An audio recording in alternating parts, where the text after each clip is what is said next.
Well, I'll tell you what Baba said in 52. He said the whole creation is a joke. Sometimes a very sad joke, but it's a joke. And his face was just amazing. I remember it to this day. How it was sort of like a wonderful smile and a tear at the same time. It was, his expressions are incredible. Yeah, so the whole creation is a joke. I was always very shy, had this low voice, and here I had to get out on the hustings, as they say, and give talks on Baba. And I tried, I did my best. Tonight I had a subject of finding your real self in Baba. And the word self is rather interesting. It's been used and overused in psychology and all sorts of things. And the question is, what is yourself? What is that one that you call yourself? Is it your personality? Is it your ego mind? Is it your soul or your spirit? Is it what the Hindus call Atman or the Buddhists call the void? Because they don't believe, in an ego or a self. And just following Baba's way, Baba does give us two definitions. There's the little self, which he identifies with the ego mind, and then there's the big self, the one self, or the Atman. And one of the themes for meditation that he gave, I think this was to Jean Adriel, this was the line that he gave her to meditate on, and other times too to people. There is only one soul in the universe, and I long to become one with it. So the question is, what is the one that becomes one with it? What part of you becomes one with this great self, this Atman? And I think one thing that's most interesting to me is, of course, Baba teaches reincarnation. And the little glimpses I've had of past lives. Am I doing okay? Yeah. Getting an echo. Is remembering yourself as someone else in another body, another form, another race, and maybe a different sex, and with a different personality. So this self takes on in different incarnations a different personality. But sometimes we identify, especially with other people, not maybe ourselves, but a personality is the self. But it's beyond that. It's really the kernel of your reincarnating entity, which Baba calls the ego. And he has a wonderful discourse, which is in The Path of Love, on split ego or split I.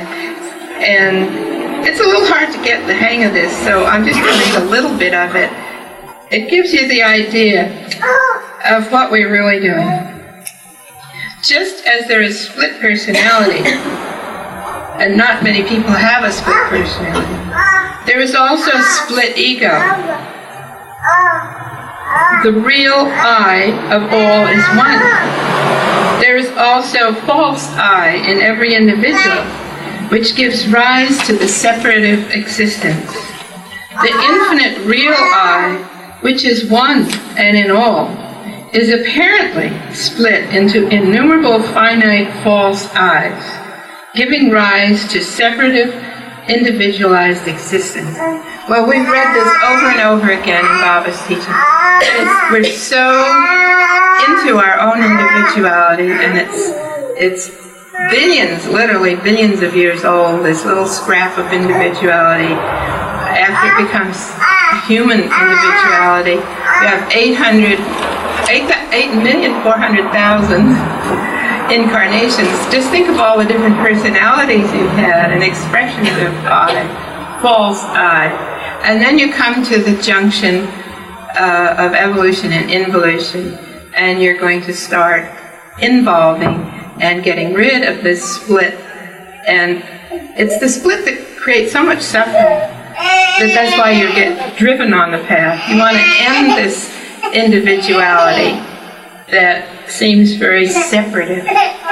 You begin to long for union with the real I. You may get a little glimpse of this oneness somehow, this incredible happiness that finally comes when you're one with everything. Some people get it as a sort of a cosmic feeling, or you might get it through actually feeling very much in love with someone and experiencing a kind of unity for a short time. And you feel the release from bondage, the relief from limitation, separative ego. And Baba goes on to say that it's his game that this false I and the real I play the game of lovers. The path of love is unique because on it the real I plays the part of the false I, while it itself covertly remains in the background as the beloved. And while continuing to play this part, it burns or consumes its false ego to remain ultimately itself as the beloved. And that's the game Baba's playing with us. He calls it the divine romance, you see. He incarnates as Avatar, the beloved, and he sort of assumes a personality. And in different avatar times, the personality may seem rather different. But he plays the beloved as the real I playing a role, and then you as the false I playing the role of the seeker of the beloved. So it's sort of all a stage presentation, a drama that we're actually one, and Baba's one. But he takes the role of the split I, your little individual self, as the lover, and he plays the role of the beloved. And then at the final moment of union, these two things disappear. You probably heard the story of Manchu and Leela. Majnu was this Persian boy that fell in love with a girl. They fell in love at school, actually, when they were young. And it was incredible romance because they weren't allowed to marry. And he just becomes totally consumed in his love for Leela. And he goes mad. That's what Majnu means. He goes mad for love. And a beautiful love story. Actually, it was translated to the West and became the story of Romeo and Juliet, separated by parents.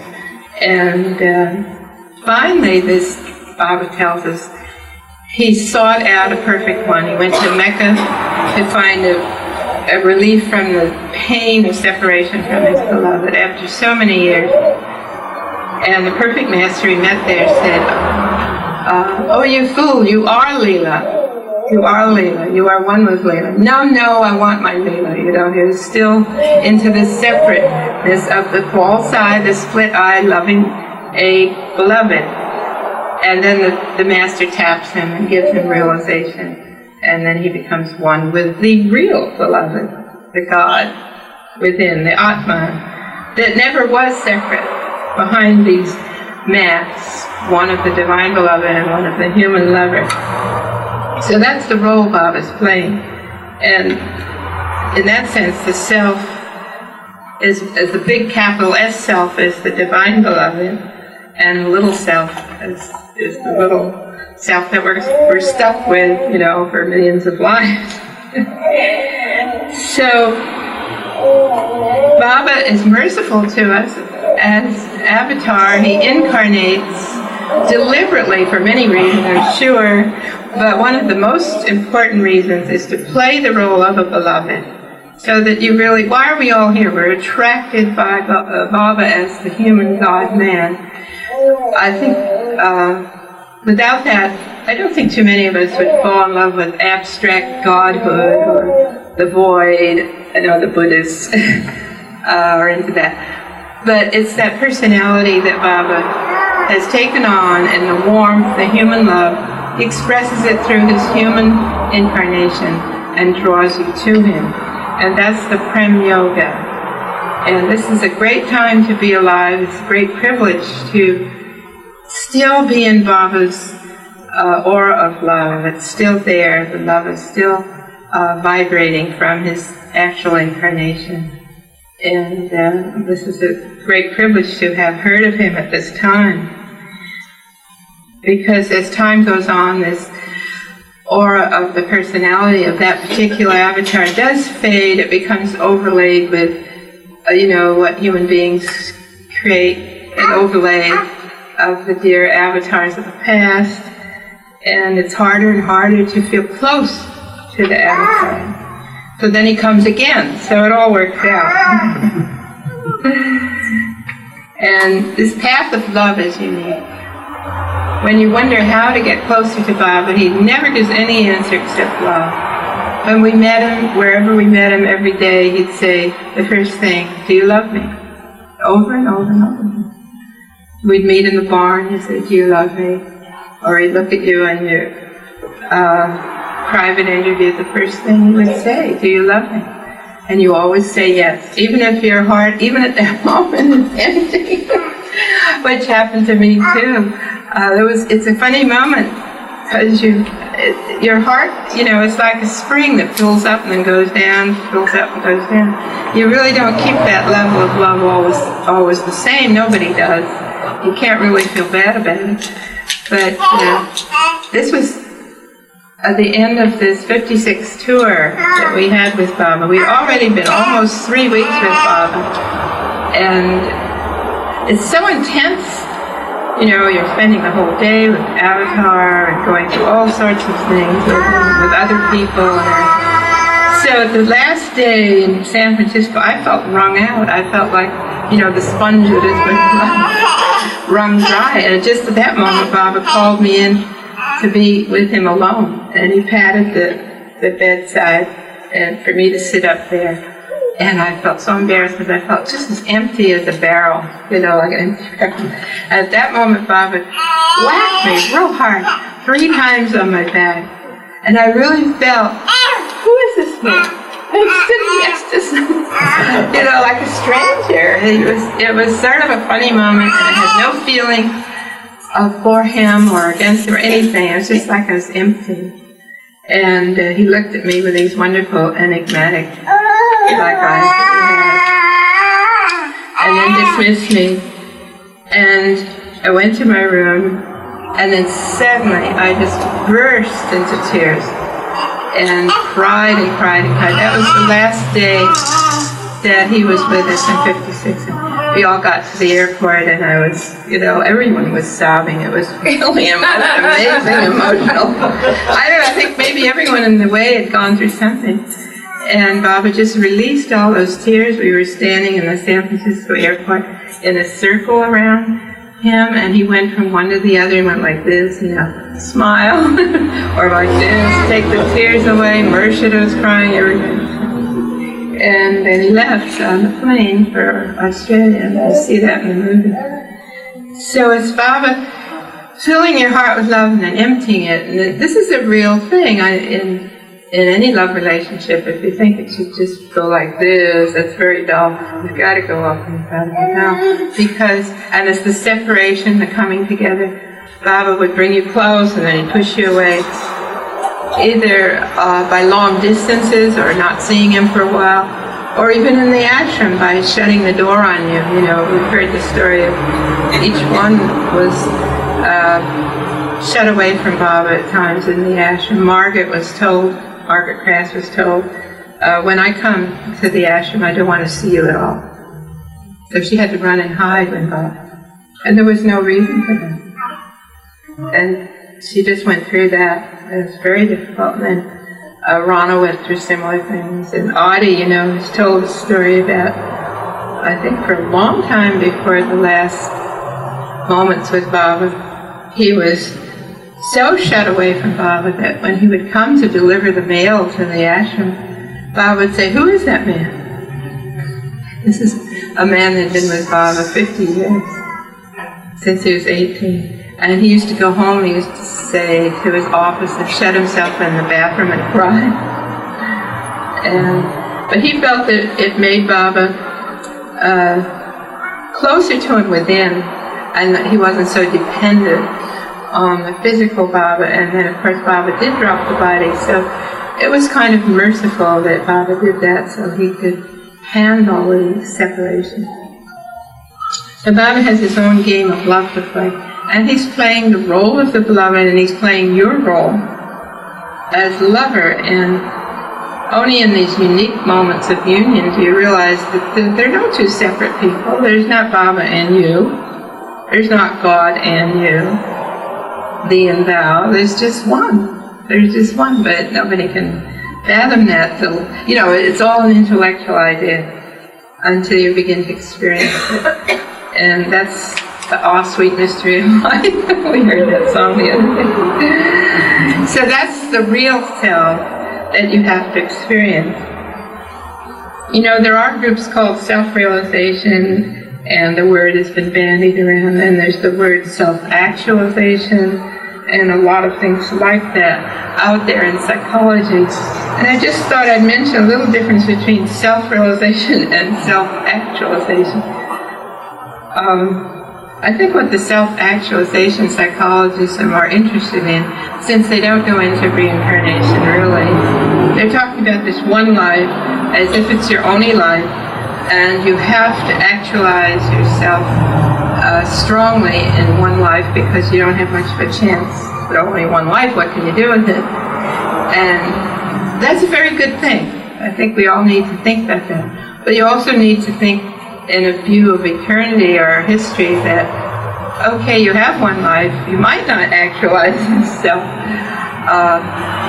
And the self they're talking about, I think, is not so much the personality either, but it's the ego mind, the identity that you have that needs fulfillment, for example, in creative work or in love relationships or surmounting difficulties in life. You have to actualize some of those potentialities, and Baba's very, very for that. But he gives you a perspective that isn't the ultimate self-realization, that you are heading toward a very, very grand goal in creation.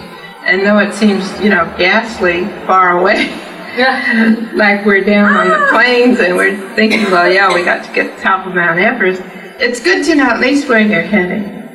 And Baba, through his mercy, through his love, does give you glimpses of that.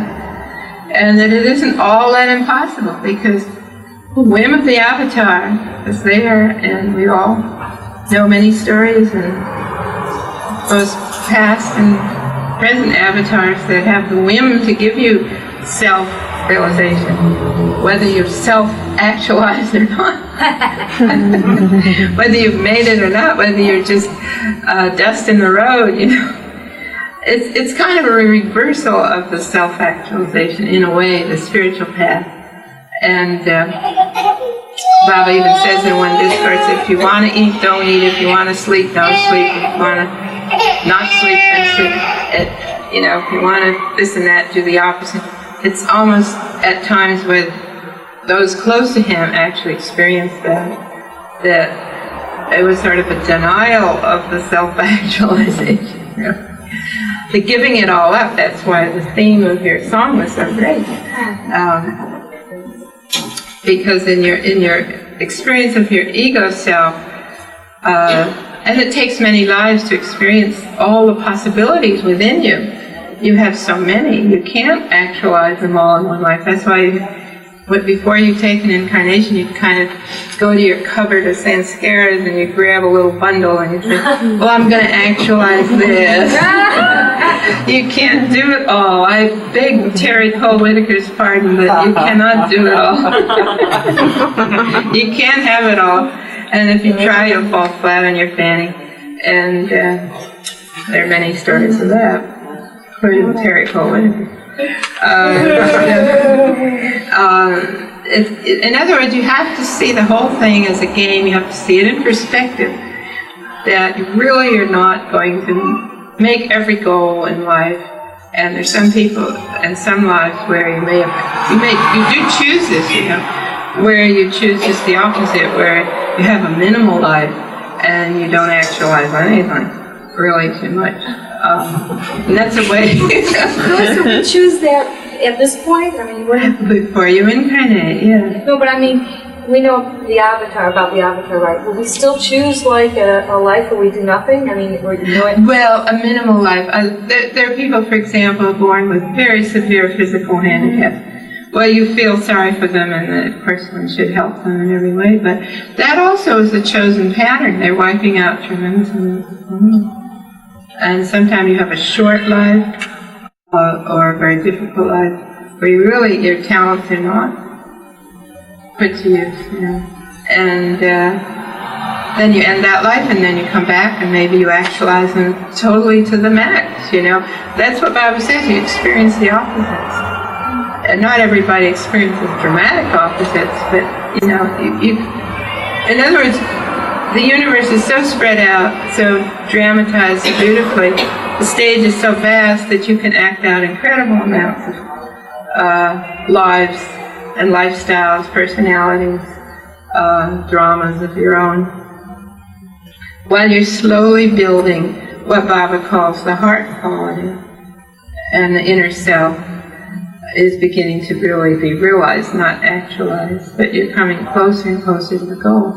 And of course, Baba's presence in humanity and his contact with people, directly or indirectly, and I'd say indirectly, like we're standing in an airport with Baba. All those people in the airport got a hit from Baba. Of course, they're lucky to be there that day, or in the theater, or walking anywhere in crowds, or just driving in the car around. Baba would have himself driven around the cities and stuff. You notice Baba didn't spend too much time in the West visiting, empty spaces and beautiful parks.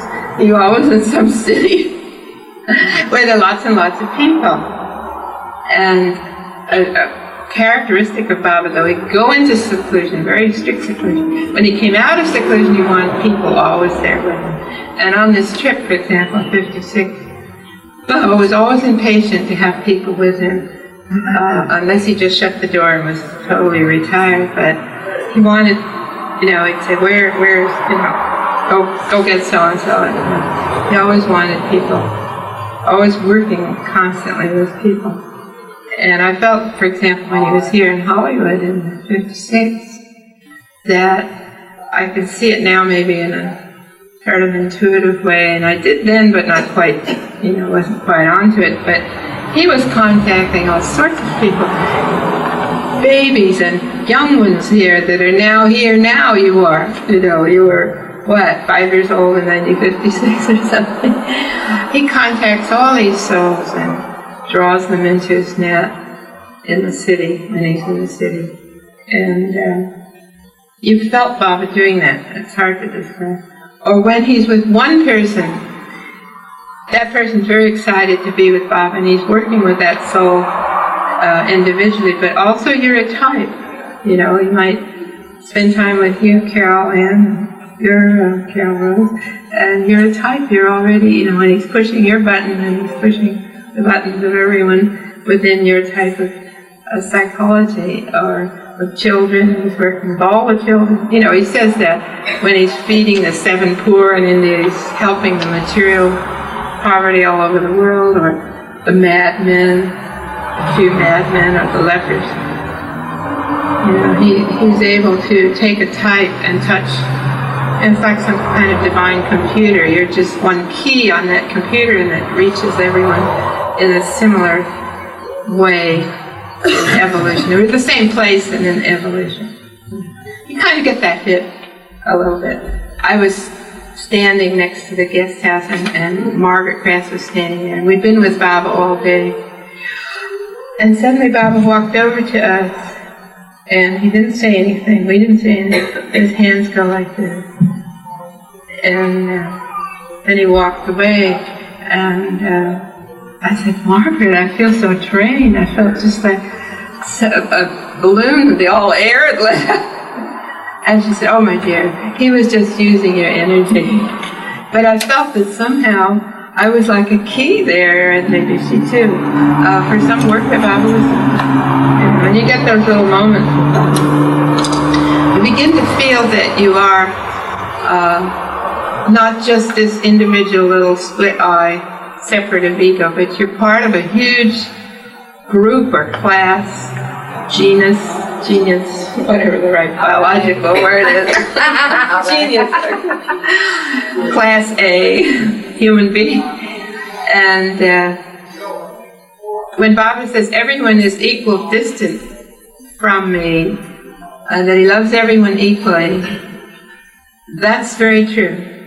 And you see that in his eyes at times, that you're all just equal. And then another moment he's very, very particularly looking at you, looking at your eyes, and working directly with your heart. And as Baba said, I've come to sow the seed of love in your heart. And that's a gift, Baba says, of the Master. He forgets the gift, and then it flourishes and fructifies. And I always think of it, there's a Hindu word called bija, means seeds of fire, and I think of Baba's seed of love as a seed of fire. It's like he throws this spark at you, and you're just a stack of old hay, old rubbish, and it starts burning. And that's getting rid of your sense. But I don't know how many of you burned leaves in the fall. It's such fun to do. It slowly burns, and it's this lovely perfume. So he's slowly burning up your sense experience. It's not a huge conflagration. It's too much to burn all at once. But he's thrown that seed of fire at you, and that's his prem, that's his love. And how lucky you all are, most of you anyway, that feel that flame in the heart. And the how to keep close to Baba, how to get to this real self that Baba is. And he would say, I'm not this body that you see. And then he would say to someone like Kaikabad, even Kaikabad doesn't see me as I really am.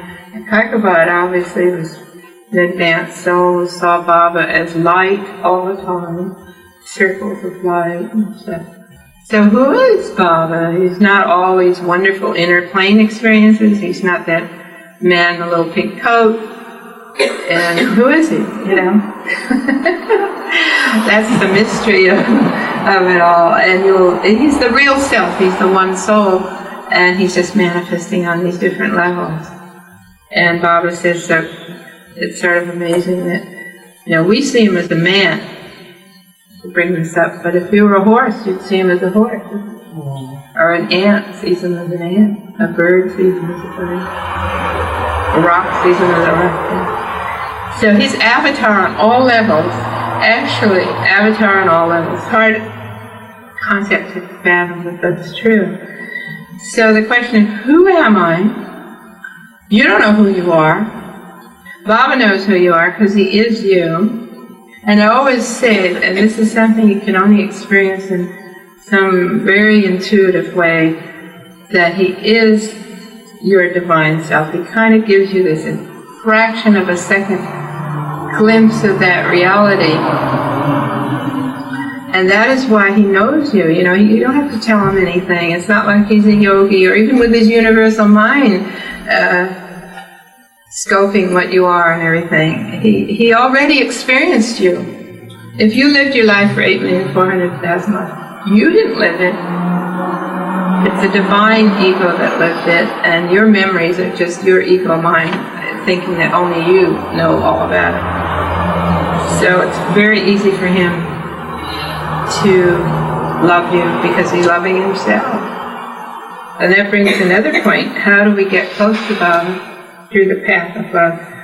Well, intellectually we know we're all one. Right here, I'm not separate from you, and you're not separate from anyone here in the room. All these little egos here sitting here are just illusions. And that helps when you get in these difficult crises with people, and we all get into that. And that's something to remember, even though it's hard, that the other person is you, and the face of the person you don't like, or whatever, is really Baba looking at you, or talking to you, or behaving badly to you. And that helps a lot. It helps a lot because you're only dealing with your own self in another form. And of course, if you're way up there in your state of consciousness, you're in that state all the time, where people are not really that separate. And therefore you can love everybody. When you begin to love them equally, You don't favor one. See, we're all probably, I'm speaking for myself, in that stage where we favor, X, Y, and Z. We don't, and we want to have some big affair with X, and never mind Y, But it's different as you go forward in consciousness. You're not that interested in the whole thing anymore, because the separateness gets very boring, and you're looking for real unity. And this is sort of something automatically that happens in evolution. You don't have to push it. It will happen to you, but, it'll happen to everybody. And that's why I always was so excited about Hinduism or Buddhism, because it's so hopeful. There's nobody out there that's not going to make it. I checked out this Christian idea, damn to hell. I mean, come on. That's a waste. It's a waste. God would never waste anybody, so He saves everybody. And Baba says, sinners are my liabilities and saints my assets. The assets spelled correctly. Okay. And he keeps turning his liabilities into assets. That's right, thank you. But to go back to the self-actualization concept, I think it's really important, I've said this before, I know, that the goal is there. It's like the Himalayas. We know that we have to become one with this beautiful, infinite self, or soul, that's calling to us with love. But meanwhile, we're stuck in this ego mind, this infinite little split-eye ego. And we have to balance out the sense scares of that particular time that you're in, or the personality you've assumed, or as I say, these qualities that you've decided to manifest in this life. And therefore, it's very important, I think, to, in a sense, also do this small as self-actualization. And not put yourself down, to think that you are important, and what you're doing is important, and support yourself, so to speak, in your own incarnation. Because a lot of people kind of kick themselves in their own butt. Excuse my language, but, it's like you put yourself down, basically. And you shouldn't do that. That you are here to manifest, on both sides, you might say, the small S self, and also the journey toward the big S self. And not to, feel that there's any huge conflict between these two things. To see each one in perspective. Each one can give perspective to the other. Like if you're failing in the small self manifestation, it's okay, I'm going to be unified with the divine self, I'm really God within, and, I have divine mind and divine will, and Baba loves me and all that. And that helps, to equalize. And then on the other hand, when you're not making it too well spiritually, you say, okay, I do have to live my normal ego mind self. So it's like the balance is very important on the spiritual path. And I'm just as vulnerable as anybody else. That, you feel like you're in a boat that's going like this all the time. In fact, talk about dreams. I had a fantastic dream one time. It was so real that it seems more real than when I woke up and looked around, of being in this huge ocean and swimming in this ocean and in this giant wave, and there were people near me but not that close, some far away, and everyone was swimming in this big ocean, and it's like the ocean of sense scares that we're all in. There's no bottom, there's no shore, there's no nothing. We're just on and on. We're swimming in this ocean of impression, of the mind, of the illusory universe. I can't describe the occult feeling that gave you, that you can't quit. You're not going to drown. You can't reach the shore. There's no boat. There's nobody hanging on to you, or you're hanging on anyway. You're just out there alone in the ocean. You got to keep going. And that's where we're at. that's the drama of evolution. And I don't know, those dreams have funny inner meanings, of course, Jung says the ocean is this unconscious. I don't care what you call it, it's very definitely Maya. And what I'm saying is that you can't get out of it, you're in it. And it's also constantly moving, constantly changing. There's no, as I say, there's no bottom, no shore, no boat, no nothing. But there's only the inner reality of oneness that you'll someday jump out of that ocean, and it will all seem bliss, ocean of bliss. So maybe we have some questions. Anyone have a nice question? Somebody's leaving. Okay, I bored them. Today's going to work. Oh, it's going to work. Okay. That's part of the split ego. We have to go to work.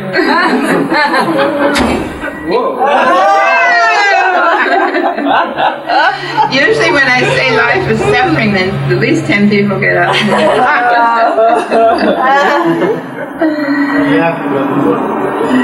They have to experience this ocean of samsara. In Buddhism, they talk about the boat, that the Buddha is the boat that takes you across the ocean. And then when you get to the other shore, you don't need the boat. Boat doesn't exist. They have all these neat stories. And it's true, the avatar is there to help you. He doesn't, do it for you. You have to go through evolution and involution. On the other hand, it's all a dream. We would sit with Baba and he'd say, you're all asleep. This is a dream.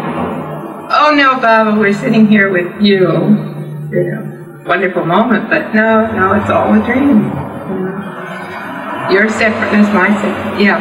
Phyllis, in predetermining your life before you take birth, do you feel that the individuals who were with Baba chose to be with Baba, or do you feel that Baba had chose those individuals to be with him because they're pretty much typecast of the different roles that he needed around him?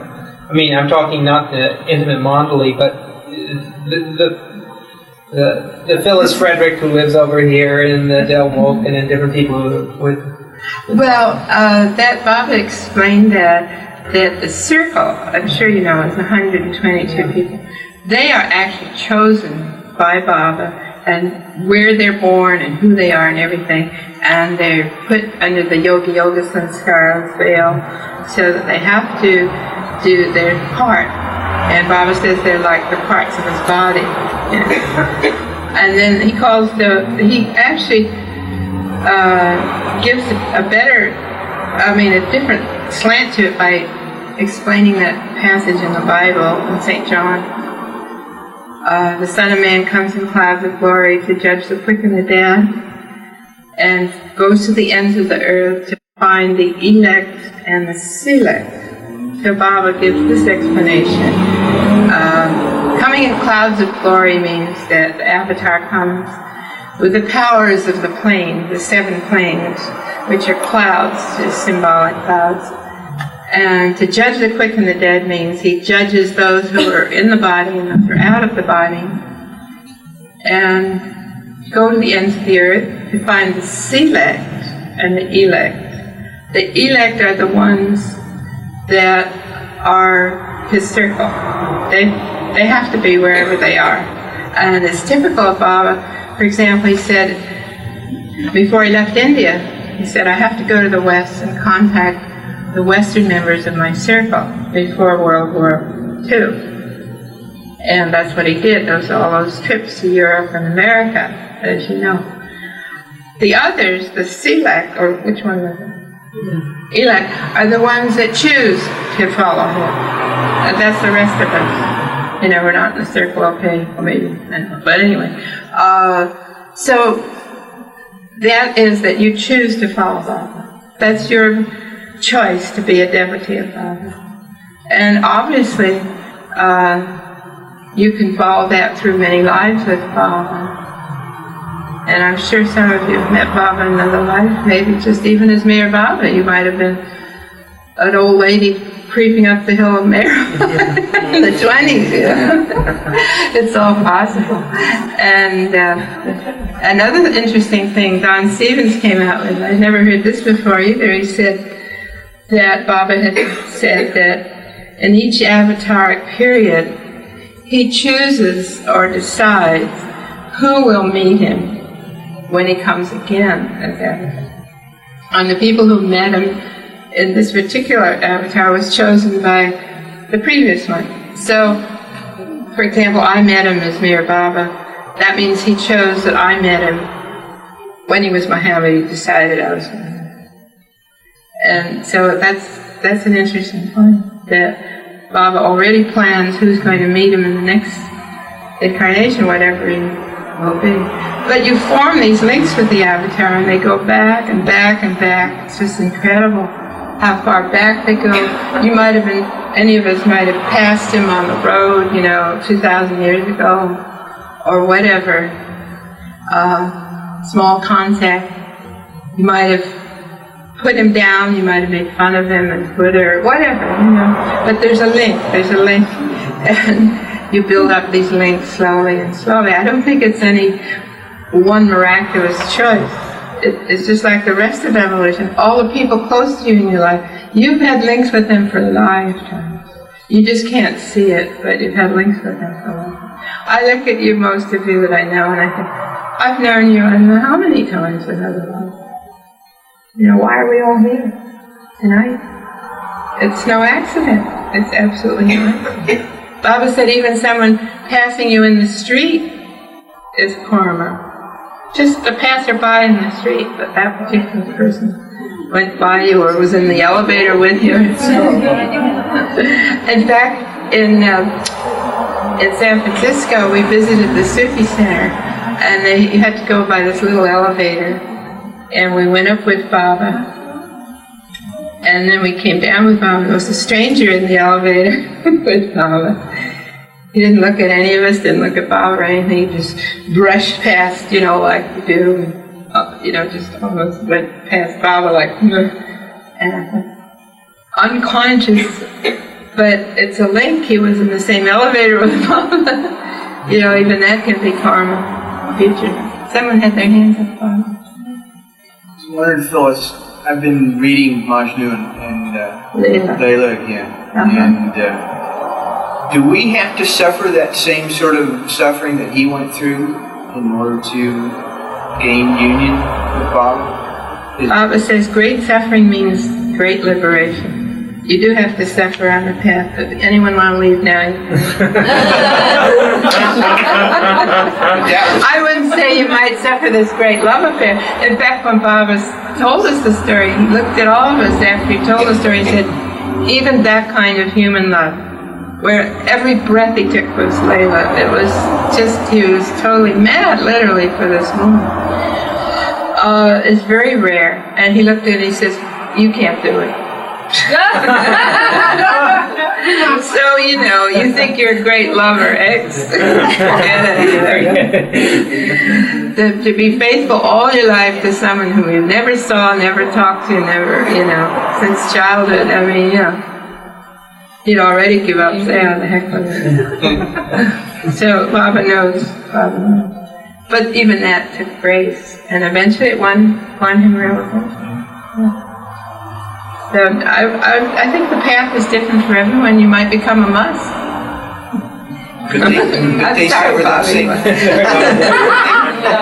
They suffer that same sort of agony too. Well, they do. The must. Baba loves the must because they're so absorbed in love for and longing for the beloved that they are like a Majnu.